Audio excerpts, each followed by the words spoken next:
Hey guys, welcome back to the channel. My name is Jacoby and I'm going to do something a little different today. Today we are going to be looking at another salsa, but guess what? You won't see my beautiful face. I just didn't feel like it.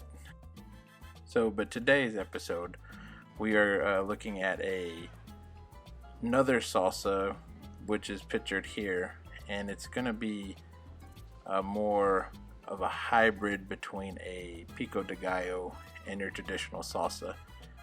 The video I'll be referencing today is called Best Homemade Salsa Ever, and the channel is Just Survive to Thrive. I think it's going to be a really great salsa.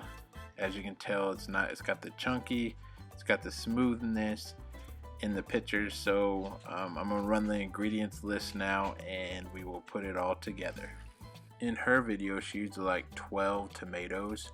I'm gonna cut it in half, this whole entire recipe, so I'm just gonna start off with 6 tomatoes. I'm using a half an onion. In her recipe it calls for a whole onion, but she makes a huge bowl of this stuff, and I just wanted to try this out, so I'm just gonna cut everything in half. Most salsa recipes ask for lime. She asked for lemons in this one, so we're gonna give it a try and see how it turns out with the lemons instead of the limes. Once again, I cut my recipe in half. She asked for 8 cloves of garlic. I cut it in half just to do 4. Seems like a lot of garlic to me, but we'll see how it turns out in the end. One common denominator in most of these salsas I make is cilantro, and they always say use a healthy bunch of cilantro, and that's exactly what I'll do. She'll use a whole jalapeno, but once again I cut this recipe in half, so I'll just use half of this jalapeno.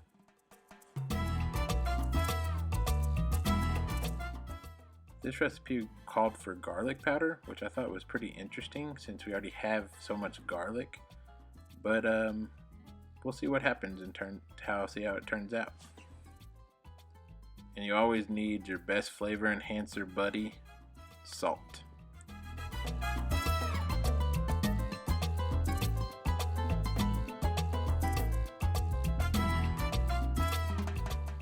She uses 10 of these chilies. They're dried. You can find them in the Mexican food aisle at your local store. I'm just going to use like 5.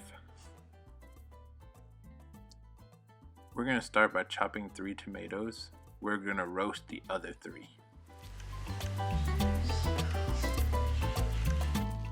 Then we're going to take the chopped tomatoes and add it into a large mixing bowl.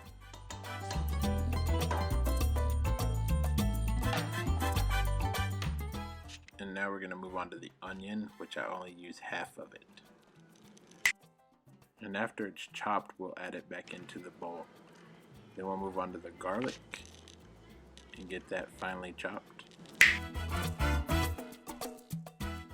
Then move on to the jalapeno, and we'll only use half of this jalapeno.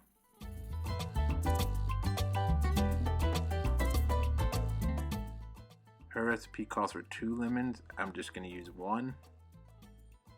I'll chop it in half,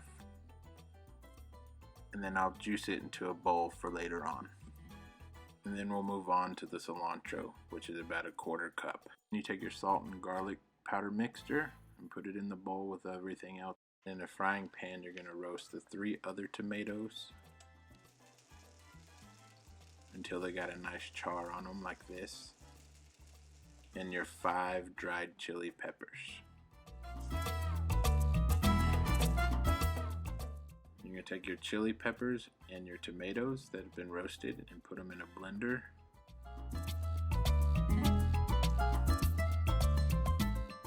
Blend them together until they're nice and smooth consistency.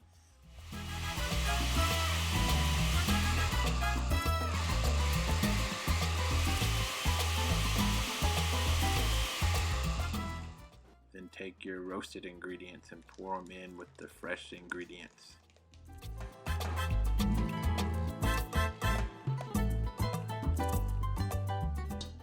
Then you take a spoon or spatula and then combine all the ingredients in the bowl.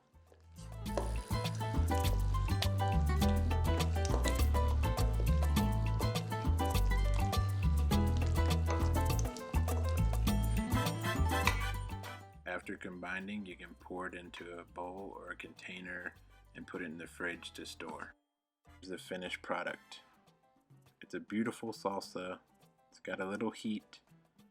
It's got the chunks if you like chunk. It's got the little smoothness if you like the smooth. It's got a little bit of it for everybody.